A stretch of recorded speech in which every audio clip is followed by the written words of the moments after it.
Welcome back to Central Valley Talk. I'm your host, Mike Briggs, and the show is real estate, home improvement, businesses, insurance, investment. Anything you want to know about any of that is discussed on this show each and every day of the week at this time. So please, if you have any interest in that, stick around.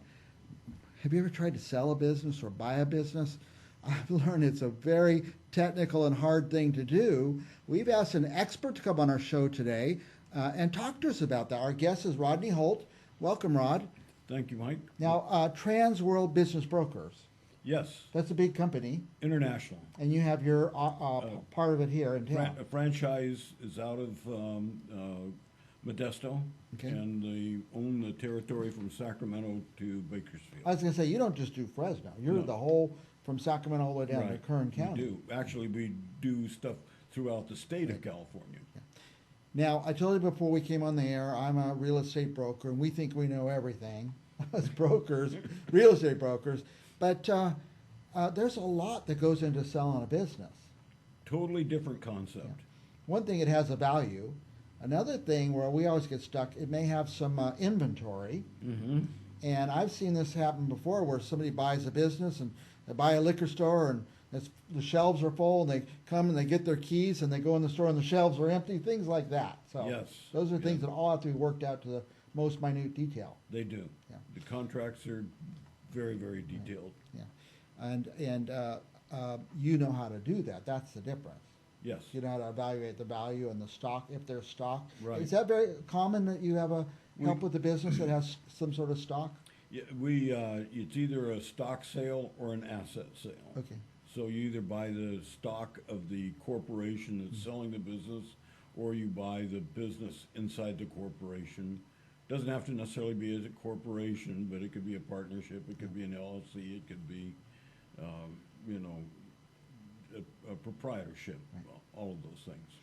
And I was talking a moment about inventory, but as you're explaining that, I thought it doesn't have to be a place like a grocery store with inventory, but a manufacturing plant. You have your products, the things you're making, your raw materials and stuff that all have value. Right. And which could either raise or lower the value of the sale. Exactly. Typically, the valuation of a business includes probably a fairly static level of inventory. Okay. If it goes higher than that static level, then that would probably increase the price. Yep.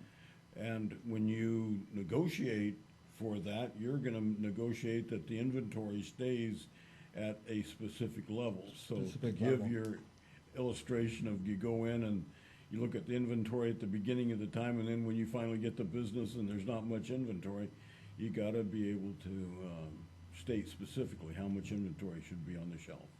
Now, there's a term in this called goodwill. What is that? Well, typically when you build a business, it's a period of time from when you start the business to when you're going to sell it, to where you have built a name for yourself. You've got a specific client base. You've got telephone numbers, advertisements, all of that gives identity to who you are as the business. All of those things are what contribute to the profit of the business. And so goodwill is, they call blue sky, but it really is a value that's intrinsic in the business, that's beyond what the balance sheet and income statement tell you it is. Well, that's why somebody buying or selling a business should go with a professional, because you don't want to buy the business and find out, oh, you didn't get the name, or you don't get to keep the phone number, or all those things. That's what you check for the right. For I mean, the it's far more than that. I mean, if you take a look at business brokerage, first of all, you got to figure out what you're going to sell the business for. What is it? What's it worth? So we at TransWorld, we do a true valuation of the business before it even gets put on the market. I see. So then we take that valuation to the seller. The seller agrees with us or disagrees with us, and we try to work through what that is so we get a listing price. At that point, when we get the listing price, we have included in the listing price what's involved in that, which would be goodwill, which would be a certain level of inventory, which would be property, plant, and equipment, all of those things.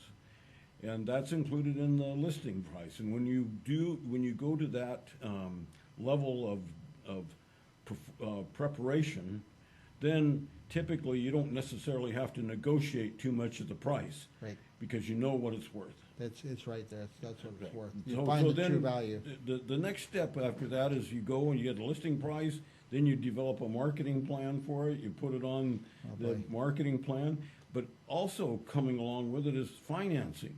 Somebody's got to, if they don't have the cash to buy the business, they're gonna have part cash, put down payment, just like on a house, and they'll finance the value of it. So there's lots of pieces A in. lot of aspects I've not thought of until this very moment. Yeah, so like a house, I mean, they do an appraisal. Yeah. And that's pretty close to what the lender's gonna look at to make his loan. In a business, you're doing an appraisal, a business valuation, and it's signed by people who are certified to do such a thing. And the banks will use that as their gauge to make their loan. But that's finding a business loan is an entire different dimension Oh, I than bet. finding a real Yeah. estate loan. Yeah. And you know how to find those. You know how to track those. Yeah, down. we have sources and SBA loans and stuff like that. People who have maybe they've got bad credit or they can't get quite the money they want. They need a hard money loan. We've got sources for that. Conventional loans, all of that. So yeah, you got to get your property valued. You've got to get the marketing plan. You got to get the financing. There's a lot that goes into it. I have a friend that was, well, first of all, I want to say this. When I say businesses buying businesses, I always picture somebody buying, let's say there's a brewery and they buy the bottling plant that's been bottling their beer or something like that. You call that a platform business for the winemaker or beer maker. He's making the beer, but he's buying a source of his biggest expense Right. so that he can help control his costs. Help control that cost. So you see some of that go on. Oh, we do. And usually I always say the best way to sell something is you put it on the open market and see what, buyers will bring. But in something like we just described, it's not going on the open market, right?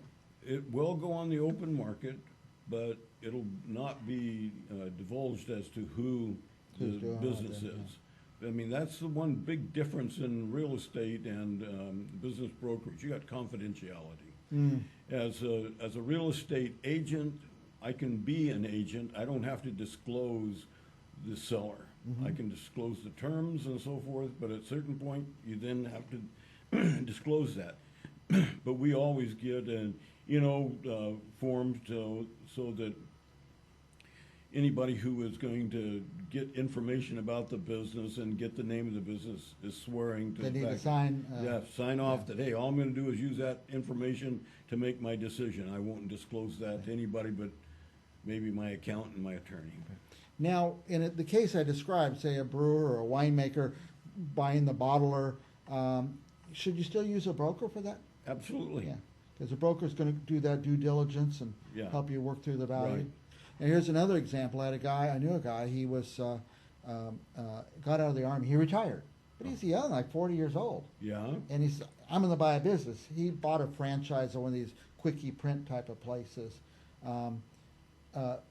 Again, a business broker is important, I would absolutely. imagine. You wanna make sure. Even if you're a buyer. Yeah. In 90% of the transactions that we have in our franchise with TransWorld, we represent both the buyer and the seller. Right. Okay, so. And typically, we prefer that because if you haven't had experience in business brokerage or you haven't got people around you who have experience and you're just starting out as a business broker, it's pretty difficult to communicate with your client the issues that need to be communicated. Right. And so we prefer to do that. So we give referral fees. So if you're a real estate agent and you have a client that comes to you and says, hey, I want to sell my business, we're interested in helping you and we'll give a referral fee. Referral fee, And it's a lucrative referral fee. Yeah, I told Rod before I came on the air, I'm a real estate broker. I've tried this twice to sell business. I've never been successful at it, not once ever. So that would have been the thing I should have done, is referred them Yeah, to you. exactly. That's what I am going to do next time. Good. Well, we'll take them. And in fact, we have a lot of realtors out there watching this show because they love the show. If you got a business, you're going to do a service to your client by referring this over to Rod. Right. And Rod will do a service for you too. So. And we communicate. We're not, you just don't give us a referral and then you wait for the transaction to be completed and you get your fee. We keep you in the loop. Mm-hmm. And when we need you to help your client with a few things, we may call on you to do that. But we'll tell you what it is we need and work through the issues. Let me go back to one example I made. The guy got out of the Army, he's 40 years old. He knew he wanted to buy a business, doesn't know what. You can help someone like that? Absolutely. Yeah, kind of figure out what they need to make and what Right. kind of income, how much they have to put into it, There you and go. make a smart decision. We do that. We do lots of consulting. We do many times where we go in and we look at a business and we come up with a value that's different than what the seller says it is. And so we sit at that point in time and say, all right, is this the right time to sell the business? Maybe these are the things you ought to do to bring the business value up. Yeah. And I'll just tell you this, Mike, the most important thing is good financial information. Mm-hmm. Even if you're don't like to pay taxes and you want to minimize your tax, you got to be able to do good, strong financial statements and good, strong tax returns. They've got to make sense. Whoever's going to look at it has to see the financial side of the whole business, and that's the bottom line. And do you get a lot of people come to you to, hey, can you help us sell our business? And you have to tell them that we need stronger financial statements. We've had that happen many times. Okay. I'm also a CPA. Ah, well, that's right. I forgot that. So it taking financial statements and looking at them and determining what things have to tie back, and if they don't, and where there might be some issues, we look at that and try to get all those issues resolved before we put it on the market. Before it gets out there. Yeah, you get typically you get a one-time look by somebody, mm-hmm. and if it appeals to them, they'll inquire. You want to give them the best look. And then you want to give them all the information you can give them to get them to make a decision. Realistic look. A realistic look. Yeah. Everybody tells you how good their business is. Oh, yeah. Right. You get a lot of that. And that also leads to the fact that everybody's going to do due diligence after you accept a purchase agreement. Mm-hmm. That buyer has the right to do due diligence. He gets to come in, he gets to look at your records, he gets to look at your business, he gets to evaluate. And we do that in various ways. Number one, maybe we don't disclose why he's there, but we find ways of, preventing people from knowing what's going on. Right. Again, keeping the confidentiality. Right. If you have a business you're thinking of selling, I forgot that you're a CPA. I always forget that, but Rod is a CPA. He will help you analyze, help you get your value, help you get your marketing strategy, and etc. We've got a strong staff with TransWorld, and we've got a good staff here in Fresno, and we're building that. And so we're not afraid of any business.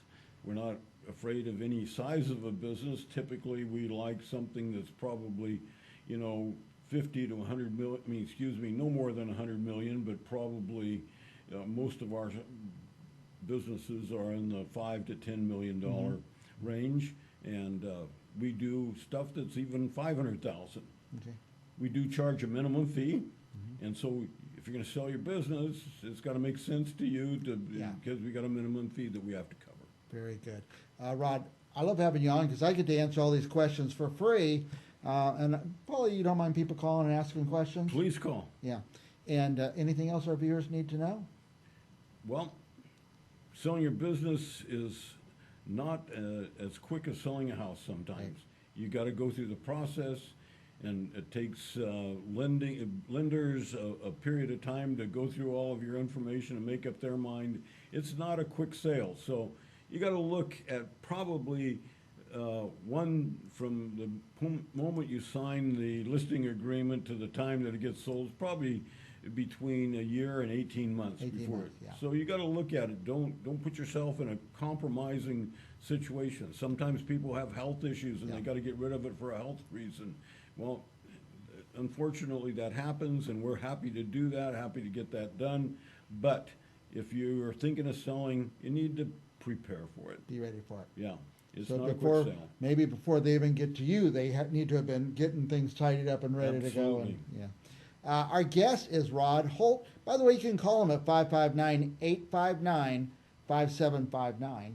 And TransWorld Business Brokers is a big company, but you have your office? I have an office in Kingsburg, that's where I'm at. Yeah. And, but we come to Fresno, do most of our business in the Fresno, and down into, or let's say Madera to Visalia, even down into northern Bakersfield. So, Very good.